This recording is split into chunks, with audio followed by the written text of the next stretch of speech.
Irmãos, para a gente não delongar, não é?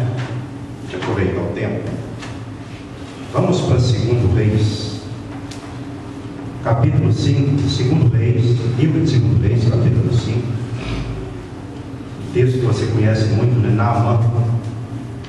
Mas a pessoa pensa assim, poxa, mas Naamã já foi tantas vezes pregado com ele, com Jacó, Davi. Irmãos, cada dia Deus fala de uma forma, né? Você nunca vai ouvir da mesma mensagem, embora seja a mesma, uma mensagem conhecida, você nunca vai ouvir uma igualzinha a outra, não é? Então Deus sempre vai nos trazer algo, e o importante da palavra é isso, não é?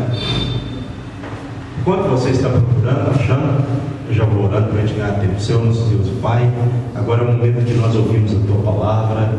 Ó Deus, neste momento, nós pedimos-Te perdão dos nossos pecados. Eu peço-Te perdão, meu Pai, de tudo que eu realmente fiz e não agradou ao Senhor.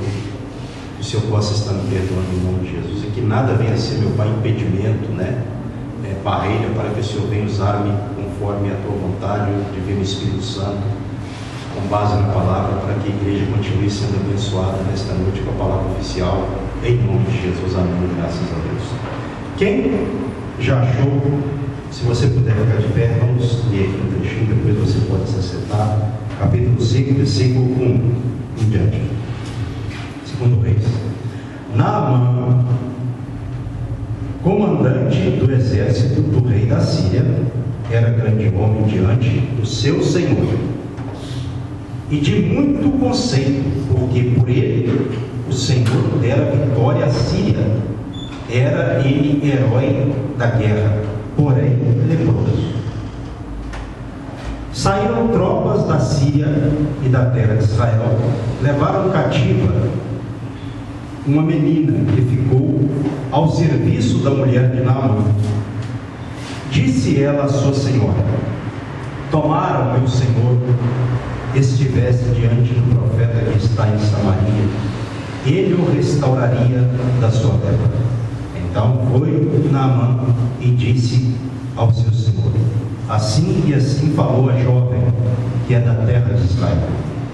Respondeu o rei da Síria: vai, anda, e enviarei uma carta ao rei de Israel.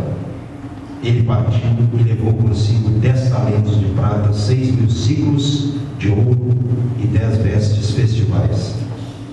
Levou também ao rei de Israel a carta que dizia: logo em chegando a ti esta carta, saberás que eu te enviei Naamã, meu servo, para que o cures da sua lepra.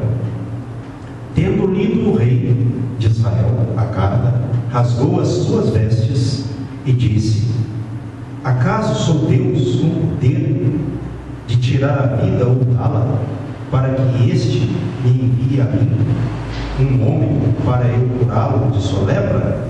Notai, pois, e vede, e procura um pretexto para romper comigo. Ouvindo, porém, Eliseu, homem de Deus, que o rei de Israel rasgara suas vestes, mandou dizer ao rei: por que rasgaste as tuas vestes? Deixai-o vir a mim, e saberá que é a profeta de Israel. A igreja pode se sentar.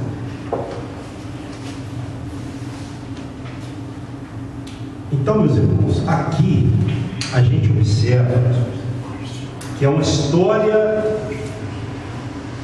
que a gente aprende muito com ela, né? A gente aprende muito porque há muitos ensinamentos aqui contidos no trecho de Naamã, né?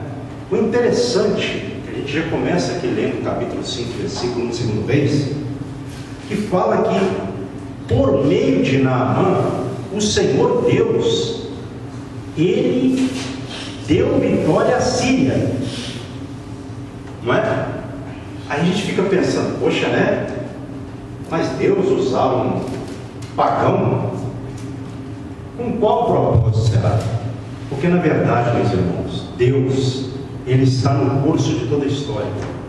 Ele nunca esteve fora do curso da história, não é?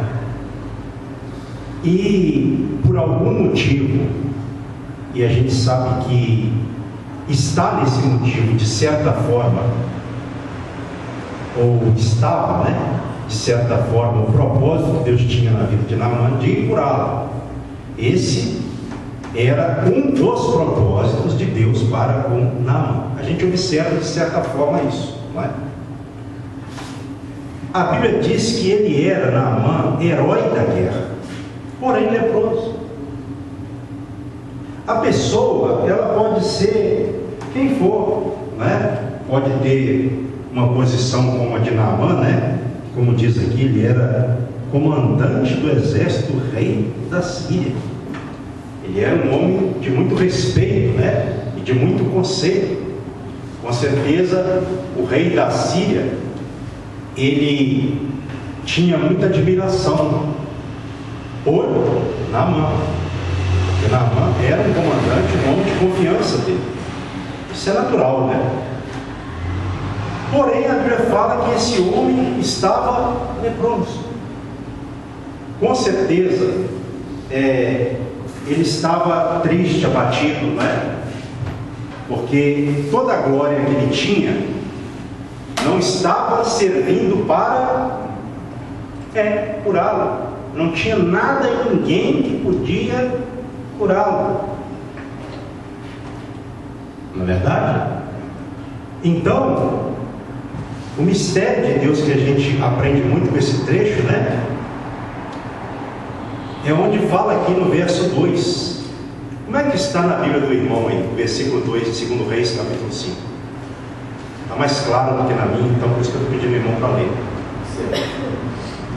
Numa de suas campanhas militares, os sírios haviam levado cativa uma menina da terra de Israel, que passou a servir a esposa de Naamã. Amém. Então, a Síria atacou Israel e numa das investidas ela trouxe cativa uma menina que trabalhava na casa de Naamã.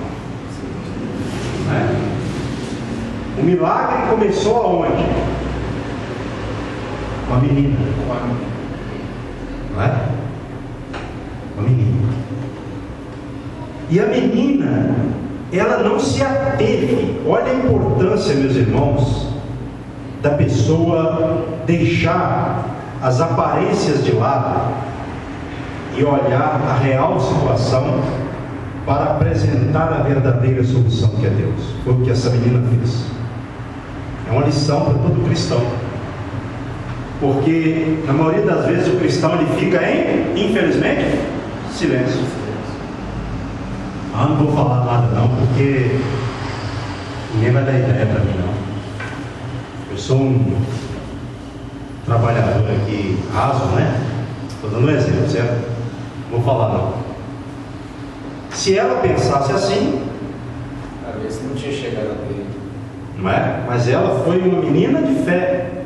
Ela estava numa terra estrangeira, ela foi levada para uma terra estrangeira, mas conservou em seu coração a sua fé. Então, isso mostra para nós que, independentemente do lugar em que a gente esteja, da nossa condição ou posição social, ou na igreja, independentemente,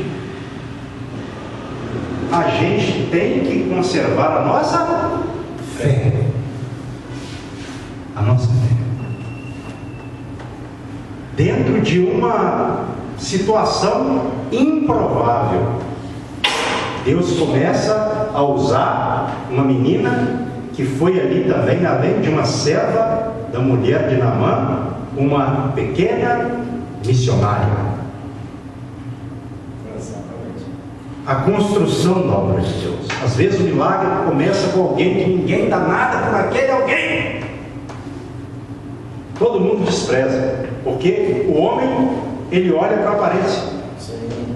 A Bíblia fala isso, nós somos assim, mas aí a gente tem que ter cuidado, com esse olhar nosso, de não olharmos tudo pela aparência, certo? Porque observa aqui que tanto o papel da menina foi bem feito, quanto também da mulher de Naamã. O texto aqui não relata, mas certo é que chegou a Naamã.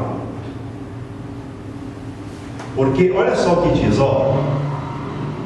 saíram tropas da Síria e da terra de Israel, levaram cativa uma menina que ficou ao serviço da mulher de Naamã. Disse ela à sua senhora: tomara o meu senhor estivesse diante do profeta que está em Samaria, ele o restauraria da sua lepra. Então foi Naamã e disse ao seu senhor. Quer dizer, quem falou com Naamã? Pela lógica, a mulher de Naamã. A mulher de Naamã também, naquele momento, ela creu. Olha como, meus irmãos, deixar o orgulho de lado é importante. A humildade, a sensibilidade de entender que Deus pode, a qualquer momento, usar até uma criança, um jovem, como no caso dessa jovem, para fazer uma grande, extraordinária obra. Então, a gente aprende que a gente tem que ter no coração humildade. Na obra de Deus, a gente tem que estar atento a tudo e não descartar nada, certo? Vamos andar aqui. Naamã, ele levou isso ao conhecimento de seu senhor, do rei, né? E o rei o que fez? O rei também teve um papel importante, né? A gente vê que a coisa foi andando de acordo com a vontade de Deus, né? Olha só o que o rei respondeu a Naamã, depois que ele disse ao rei, né, sobre o profeta, o que a menina havia falado, né? Vai, verso 5: anda, e enviarei uma carta ao rei de Israel. Ele partiu e levou consigo 10 talentos de prata, 6.000 ciclos de ouro e 10 vestes festivais. Então, olha só a importância da obediência, né? Desde quando partiu da menina para a mulher de Naamã, e da mulher de Naamã para Naamã, de Naamã para o rei, tudo foi acontecendo dentro dos conformes. Exatamente, ninguém ali se opôs a nada. Por que também? Acima de tudo, porque Deus estava na questão, com certeza, né? E aí, Naamã obedeceu ao rei e foi com a mercadoria que o rei o deu, para que ele levasse, né, a Eliseu. Verso 6: levou também ao rei de Israel a carta que dizia: logo chegando a ti esta carta, saberás que eu te enviei Naamã, teu servo, para que o cures da sua lepra. Isso aqui foi o problema, não é? Quando a carta chega na mão do rei de Israel, o homem desabou. Meus irmãos, uma coisa que a gente tem que ter cuidado também. Quando chega uma notícia para nós, que às vezes nós interpretamos mal, como foi o caso, ele interpretou mal, ele já julgou de forma errada a situação, porque ele já foi logo rasgando as vestes dele. Quem sou eu para curá-lo? Sou Deus, não é? Ele está procurando uma oportunidade para romper comigo, não é? Uma oportunidade contra mim. Já pensou no pior? Por que o rei de Israel pensou assim? Porque, infelizmente, meus irmãos, tem pessoa que só tem a visão humana. Na hora que chega uma notícia como nesse sentido, que não é para isso, não é para uma atitude dessa, aí a pessoa já logo desespera. Por quê que ela desespera? Porque o coração dela não está firme para com Deus. Sem contar também, né, meu irmão, é que outrora também ele já tinha também perdido até mais uma integrante lá do povo de Israel, que tinha também sido levada para a terra lá da Síria por cima. Aí, ou seja, já havia um tipo de pensamento assim, a qualquer momento eles podem nos atacar. Sem contar que eles já tinham, infelizmente, perdidos algumas guerras também contra eles, não é possível. Então, vocês estão caçando de novo. Então, exatamente. Então, Mas isso aí às vezes acontece com a gente também. Isso às vezes acontece com a gente também. Só que a gente aprende com a Bíblia que quando chega uma notícia para nós, ou quando chegar uma notícia para nós temos que fazer o quê?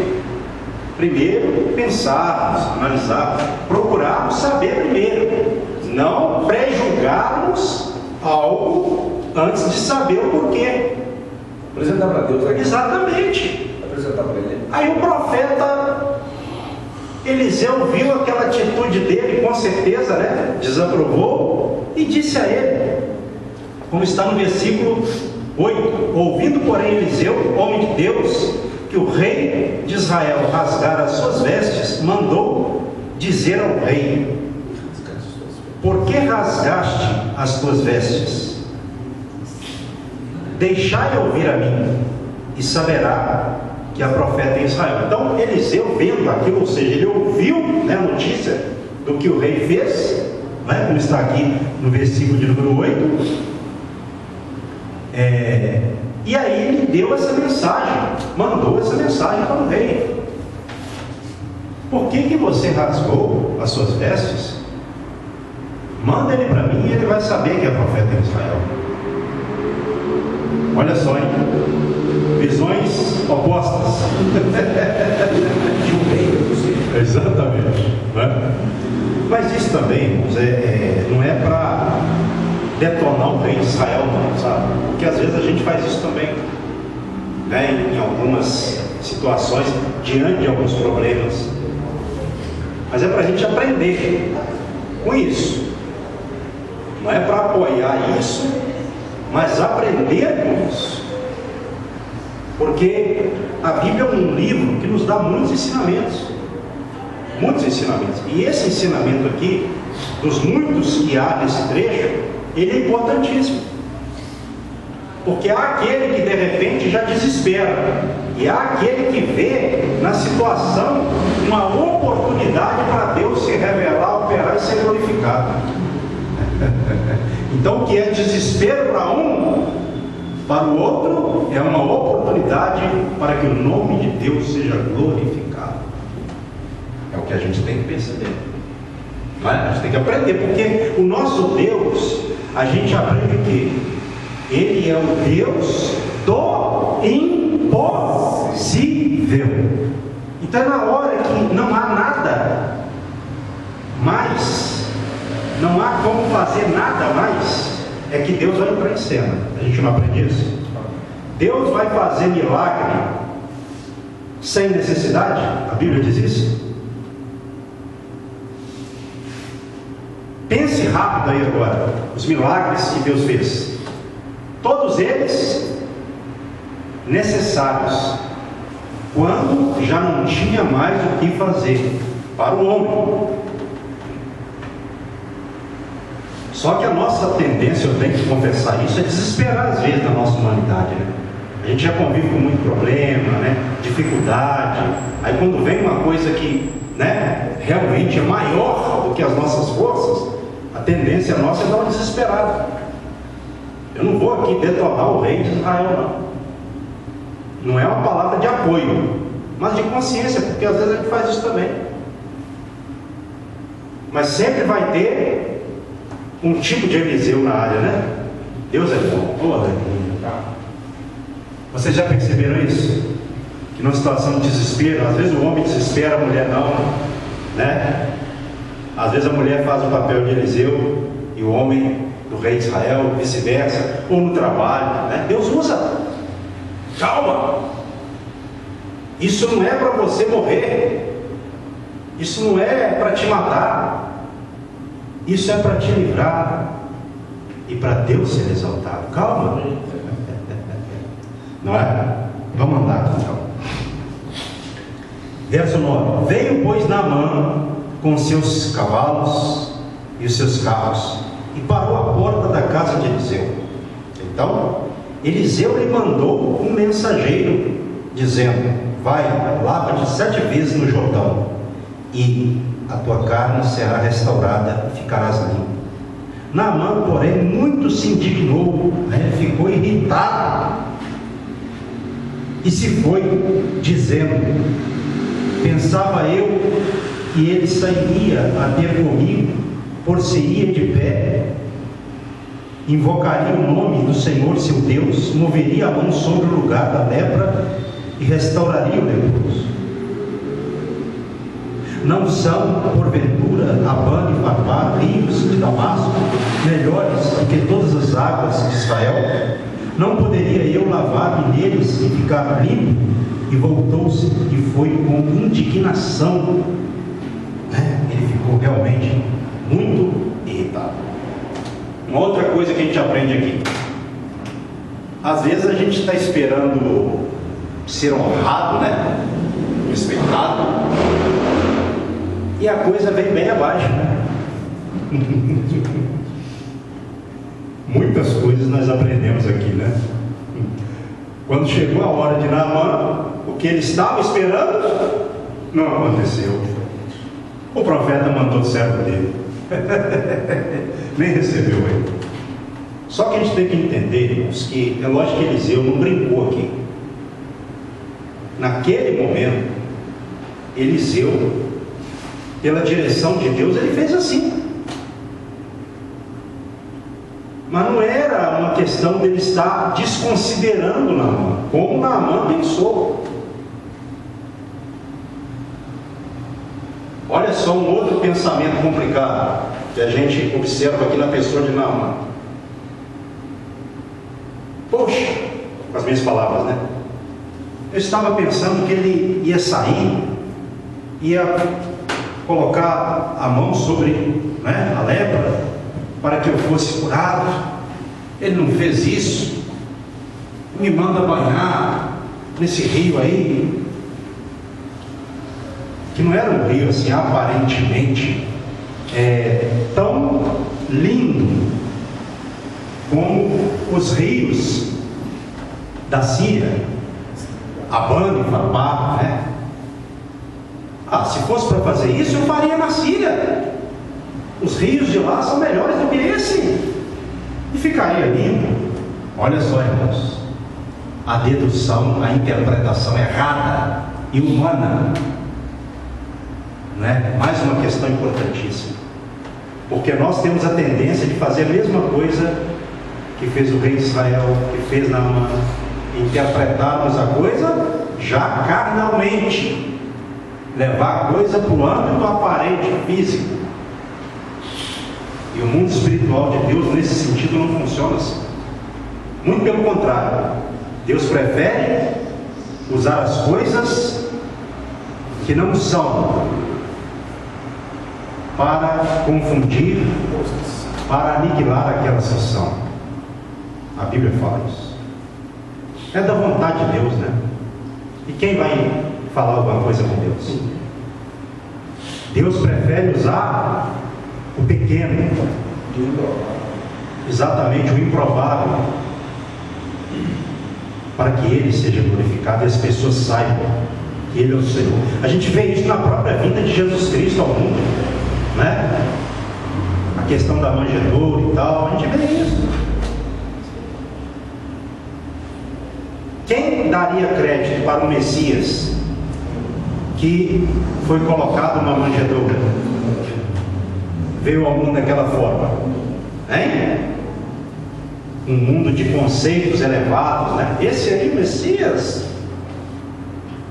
Então a gente vê que a construção de Deus é diferente da do homem, e é necessário para o crente entrar nessa esfera espiritual para ele entender as coisas de Deus. Isso é importante. Então, Deus, Ele não vai pela lógica humana. Em muitas situações, Ele é contra a lógica humana, principalmente quando se trata de milagres.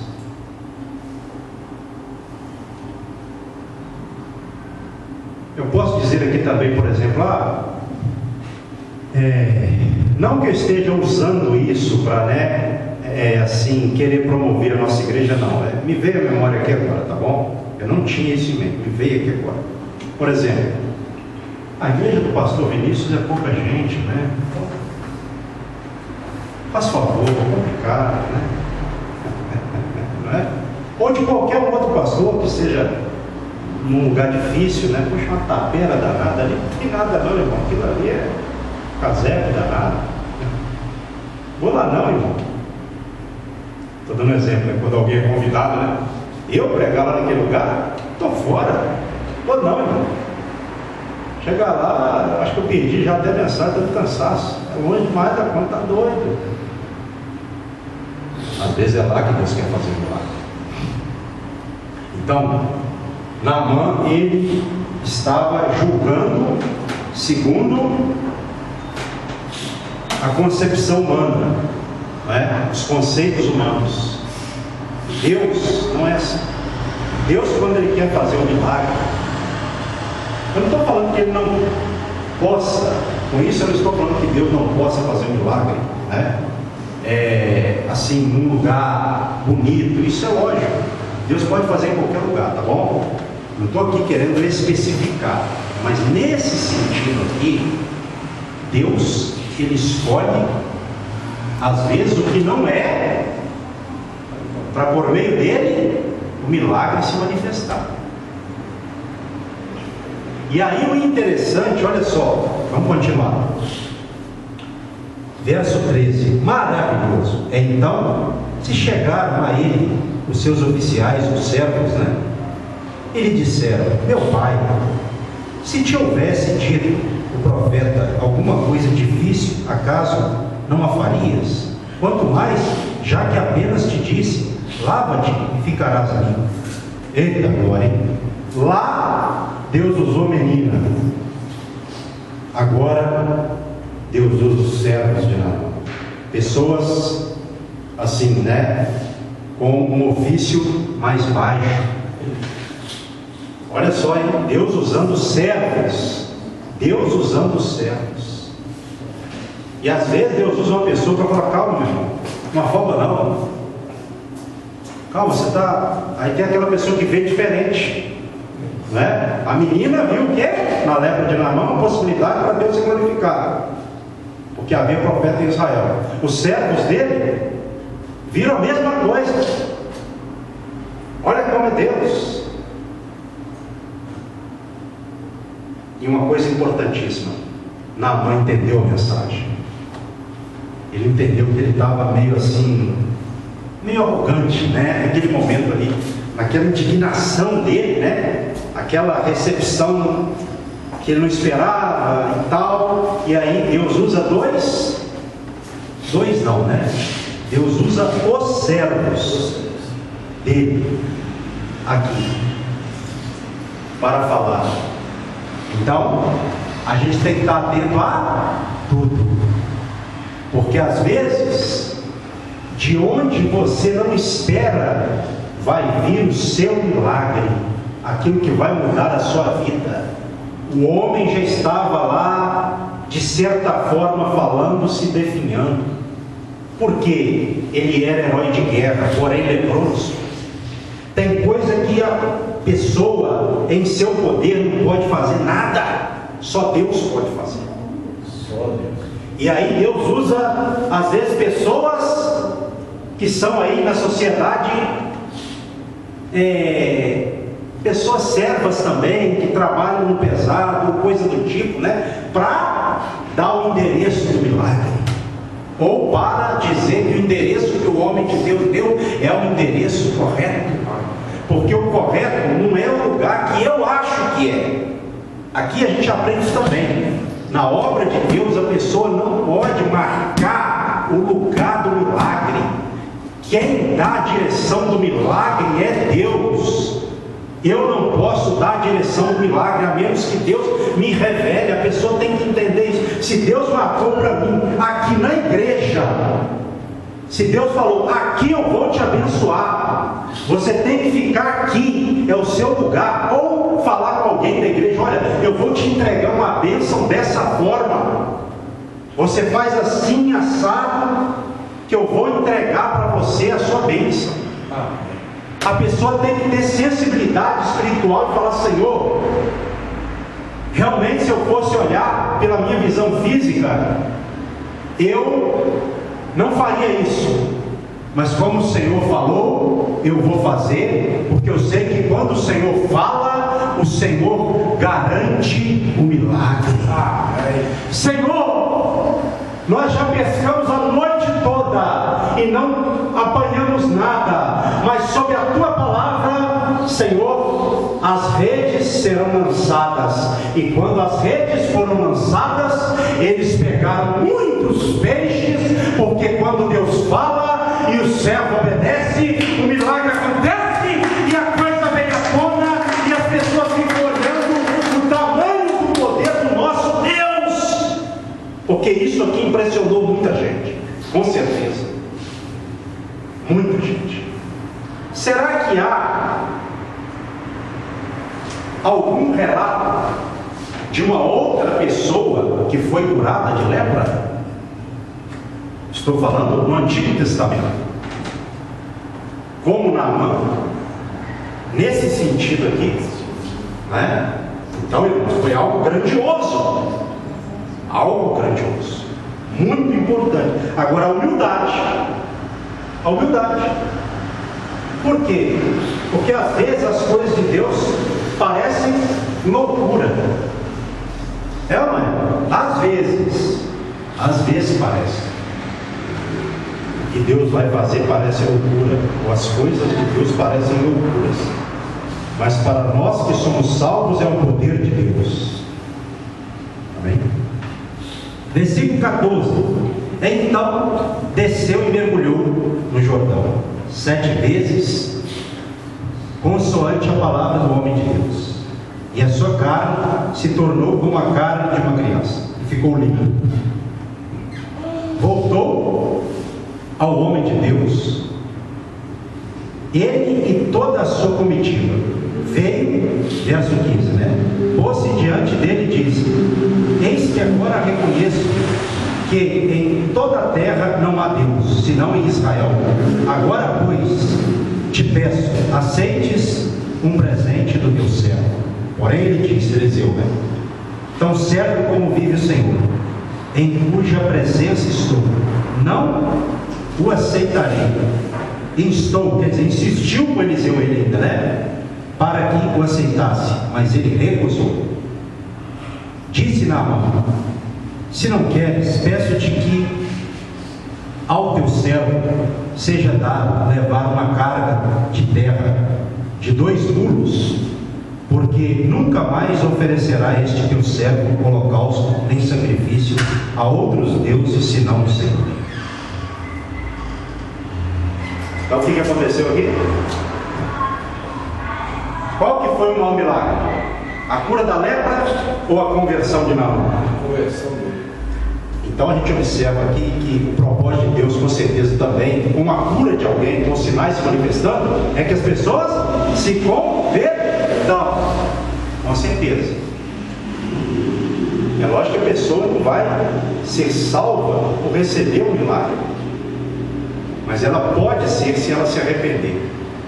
Eu vejo isso aqui na pessoa de Naamã. Ele entendeu a mensagem, porque depois que ele obedeceu e mergulhou 7 vezes no Rio Jordão, a pele dele ficou como a pele de uma criança. Deus fez um grande milagre. Ele ficou tão impressionado que ele quis dar ali, né, o presente dele para Eliseu.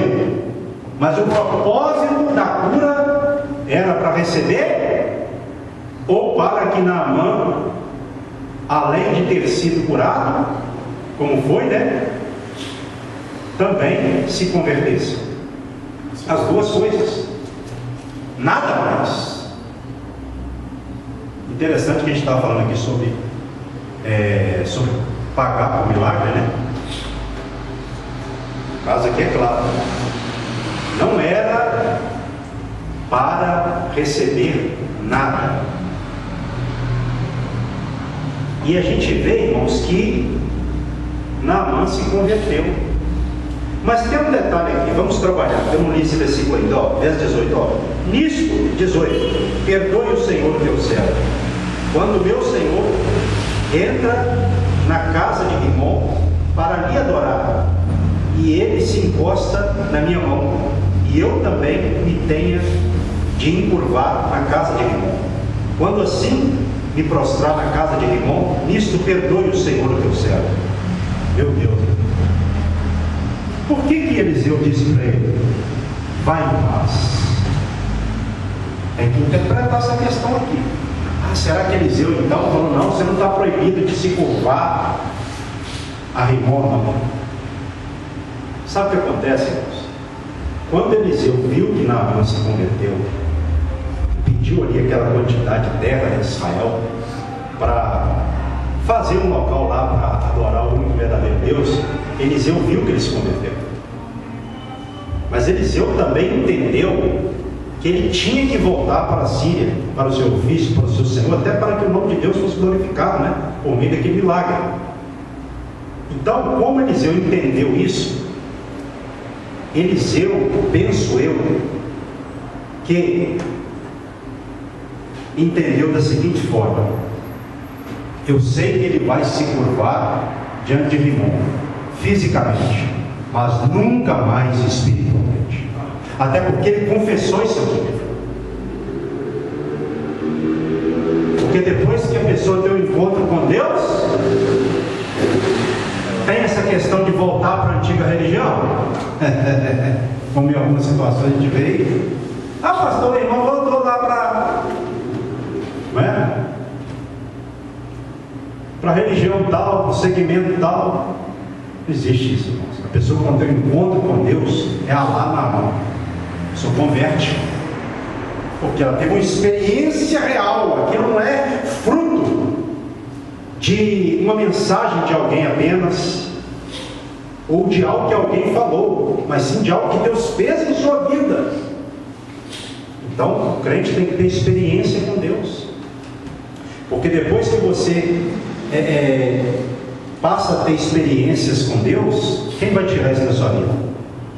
O camarada pode pregar, pode tentar falar que a sua religião não está errada, tentar te tirar, você não vai sair de jeito nenhum. Você vai dar fruto no lugar que você foi plantado por Deus. Sempre está glória. Foi o caso de Naamã. Se ele, com certeza, né? Se fosse o caso dele ficar em Israel, não ia precisar, mas ele, né, tinha que voltar como ele voltou. Por isso que ele falou isso. Então Eliseu não quis ali pesar a conversão dele. O mais importante é que Eliseu viu que ele se converteu. Vai em paz. Maravilha. E eu quero caminhar para o encerramento, uma questão muito importante aqui também. Geazi, a gente conhece, né? Vamos embora. Versículo 20. Quando Naamã se tinha afastado certa distância, Geazi, o moço de Eliseu, homem de Deus, disse consigo: eis que meu senhor impediu a este Ciro, Naamã, que da sua mão se lhe desse alguma coisa do que trazia. Porém, tão certo como vive o Senhor, hei de correr atrás dele e receberei dele alguma coisa. Esse aqui foi o problema, cara. Era o propósito para receber alguma coisa? Não. Tudo tem hora e tempo, irmão. Tem pessoa que só fica... A gente sabe que tem pessoas, assim, às vezes na família, em todo caso, na igreja e tal, que só fica na espreita ou de lado, esperando a oportunidade para se aproveitar da situação. Você tem que ter cuidado com isso. Olha o caso de Geazi, o famoso espertalhão. Ele achava que era, né? Olha que situação. Meu Deus, meu Senhor não podia ter feito isso não. Ele não quis receber. Então, certo como o Senhor vive, eu vou lá e vou receber. Eu vou pegar essa bênção na mente dele. Meu Senhor não podia ter rejeitado, não. Eita, meu Deus do céu. Vamos continuar. 21. Então foi Geazi em alcance de Naamã. Naamã, vendo que corria atrás dele, saltou do carro a encontrá-lo e perguntou: vai tudo bem? Ele respondeu: tudo vai bem, meu senhor. Ou tudo vai bem, meu senhor mandou dizer: eis que agora mesmo vieram a mim 2 jovens dentre os discípulos dos profetas da região montanhosa de Efraim. Dá-lhes, pois, 1 talento de prata e 2 vestes festivais. Disse Naamã: ser servido, tomar 2 talentos, instou com ele e amarrou 2 talentos de prata e 2 sacos de 2 vestes festivais, pô-los sobre 2 dos seus moços, os quais os levaram adiante dele. Quer dizer, Geazi aqui, ele mentiu para receber uma coisa que não era de Deus. Irmãos, aquilo que não é de Deus, em vez de ser bênção, vai ser maldição. Que nós nunca façamos algo dessa natureza. Nunca veja numa situação uma oportunidade para se aproveitar, quando não for. E nesse sentido aqui, a gente não tem que se aproveitar de nada de ninguém, porque o que tem que ser do servo de Deus, Deus entrega na mão dele. Não precisa dele querer antecipar a bênção ou coisa do tipo, certo? Vamos continuar. 24. Tendo ele chegado ao outeiro, tomou-os das suas mãos e os depositou na casa e despediu aqueles homens que se foram. Ele, porém, entrou e se pôs diante de seu senhor. Perguntou-lhe Eliseu: de onde vem, Geazi? Respondeu ele: teu servo não foi a parte alguma. Mentiu de novo, né? Verso 26, ó, a revelação. Porém, lhe disse: porventura não fui contigo em espírito quando aquele homem voltou do seu carro a encontrar-te? Era isto ocasião para tomares prata e para tomares vestes, olivais e vinhas, ovelhas e bois, servos e servas? Era isso ocasião, Geazi? Geazi, eu fui com você. Olha aqui, irmãos, em espírito eu fui com você, porque Deus mostra aquilo que está errado, quando os olhos humanos não podem ver. Então não adianta eu achar que eu vou me promover diante de Deus, que não funciona assim. No mundo funciona para o mal deles, né? Porque no mundo é assim: vamos tentar, surgiu essa oportunidade aí, a gente vai resolver a nossa vida, vamos nessa. Com Deus não era oportunidade para se enriquecer. Geazi viu a mercadoria de Naamã, ficou doido. Tem gente que não pode ver, irmãos, dinheiro, bens. Parece que teve uma vida tão miserável, não sei, ou complicada, que quando vê uma oportunidade de se promover, mesmo sendo algo maligno, a pessoa entra naquilo ali, porque o que está no coração da pessoa é bem material, mas no coração do servo de Deus não pode estar bem material, tem que estar o bem espiritual, porque quando está o bem espiritual, o bem material Deus vai te dar na sua mão, e é abençoado, não é fruto de maldição, não é aquilo que você deu golpe ou mentiu para poder adquirir, não. Deus vai entregar a bênção na sua mão e vai te abençoar, e você vai contar a bênção para todo mundo. Deus me deu, Deus me abençoou, eu perseverei, eu criei e Deus me deu.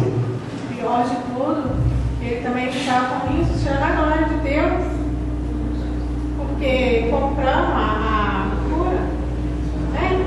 Não pagou, deu dinheiro. Não, ele, assim, a questão é que ele inventou uma história. Ele inventou uma história.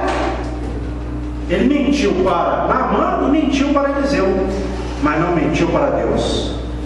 Isso é questão de porque caráter. Mentir aqui no sentido que ele não mentiu para Deus, não tem como mentir para Deus, esconder, né, algo de Deus. Nesse sentido que eu estou falando. E quem revelou para Eliseu? Deus, porque Eliseu era homem de Deus. Irmãos, cá para nós, com toda humildade, Deus mostra ou não mostra? A gente sabe, a gente tem experiência aqui na igreja. Precisa da pessoa querer antecipar ou fazer algo para... Não, se a pessoa, ela é uma pessoa que está caminhando, se esforçando, o que Deus tiver de mostrar para ela, vai mostrar. Que os olhos dela não estão vendo. Porque o nosso Deus é o Deus do milagre, certo? Então o nosso Deus mostra o que está oculto e escondido, certo? Versículo 27. O que ele achou que seria bênção acabou sendo maldição. Portanto, a lepra de Naamã, disse Eliseu a Geazi, se pegará a ti e a tua descendência para sempre.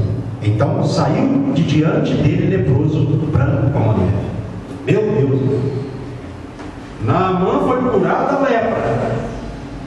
E Geazi quis se promover na mentira, numa situação que não era para promoção, para enriquecimento. E a lepra de Naamã foi para Geazi. E ele saiu da presença de Eliseu leproso, branco como a neve. Olha só o que diz a Bíblia. Então saiu de diante dele leproso, branco como a neve. Imagina essa cena. Olha só o que o profeta disse. Pastor, mas lá no capítulo 8 a gente já vê Geazi de novo. Irmãos, aqui é o seguinte: pode ser que lá ele tenha sido curado, né? Ele ficou leproso por um tempo e, né, pediu misericórdia a Deus e pediu perdão a Eliseu e foi curado. Pode ser que o capítulo 8 não esteja em ordem cronológica. Então há essas questões, mas eu quero trabalhar com o que está aqui. No momento em que Eliseu falou, ele ficou leproso. Então ele achou que ia se enriquecer, ficou doente. Quantas pessoas na obra de Deus estão achando que vão se enriquecer e vão ficar doentes, enfermas, e muitas até morrer? E muitas morrerão. A Bíblia fala ou não fala isso? Paulo, dizendo aos Coríntios, disse o quê? Por causa disso, há entre vós muitos fracos, doentes. Isso mesmo, e pessoas morrendo. Por causa do comportamento de vocês, que é um comportamento errado. Então tem doença, tem morte que é de origem de desobediência a Deus. Olha só, irmãos, a situação. Com Deus não se brinca. Lá na primeira carta de Paulo a Timóteo, capítulo 3, verso 13, Paulo falando lá das qualificações do bispo, do diácono, tal, serve para qualquer cristão, fala lá que não deve ser avarento. O que é avareza? A pessoa que não pode ver dinheiro, movida pelos bens materiais, pelo dinheiro. Lá na segunda de Paulo a Timóteo, capítulo 3, verso 2, também fala sobre a avareza. Parece? Abre aí, irmão. Segunda de Paulo a Timóteo, fazendo um favor, capítulo 3, verso 2. Então, nós não podemos ser avarentos. A Bíblia é contra a avareza. E a Bíblia fala que a avareza é idolatria. Olha só. E os idólatras, eles herdarão o reino de Deus? Não. Tem pessoa que acha que idolatria é só imagem, não é não. Tem pessoa que adora dinheiro, é avarenta, não é? Pode ler, por favor, irmão. Segunda de Paulo a Timóteo, capítulo 3, verso 2. Os homens amarão a si mesmos, serão ainda mais gananciosos, arrogantes, presunçosos, blasfemos, desrespeitosos aos pais, ingratos, ímpios. Amém. Na minha versão está falando avarento, não sei se está usando essa palavra, mas está no contexto. Então, falando dos últimos dias, né? Homens perversos na terra. Então, irmãos, vamos procurar viver de forma correta. Nunca tente pegar o que não é seu. É maldição. Em área nenhuma. Em área nenhuma. Fique com o que é seu. Não pegue nada de ninguém. Não queira dar tombo em ninguém. Não queira usar situações para se promover. Se você tiver de ter alguma promoção algum dia obedecendo a Deus, Ele vai te dar. Mas é melhor, se for o caso, ser um servo abençoado, a pessoa continuar servindo a vida inteira como uma pessoa abençoada e para o céu, do que a pessoa se promover aqui na terra e ir para o inferno. É melhor. Porque a gente tem que vigiar com isso, principalmente no mundo como o de hoje. É extremamente forte aqui o texto de Geazi. Tem muitas pessoas que se comportam como Geazi. Tem que vigiar. Olha só o que sobrou para ele. Ele estava com um pensamento: vou resolver minha vida. Tomou um problema grave. Não é? Irmãos, é só a gente pensar. Deus vai permitir alguém usar o nome dele para se promover e não vai fazer nada? Só se a gente for incrédulo para a gente pensar numa coisa dessa. Vou fazer, não vai dar nada para mim. Tem gente que é tão carnal, para não falar endemoniada, que pensa isso. Então nós não podemos pensar que vai haver promoção para rebelde e desobediente. Para ele há castigo e maldição. Para o cristão há a bênção do Senhor. Porque o que é do cristão, alguém bota a mão? Quando Deus tem que te dar algo, você obedecendo a Deus, tem alguém que pode tirar aquela bênção da sua mão? Não. Se você é uma pessoa obediente, está ali no propósito, no caminho, não está se desviando nem para um lado nem para o outro, o Senhor vai te abençoar com aquilo que é seu, na hora certa. Ele vai te dando as bênçãos, né, que você tem que receber aqui na terra.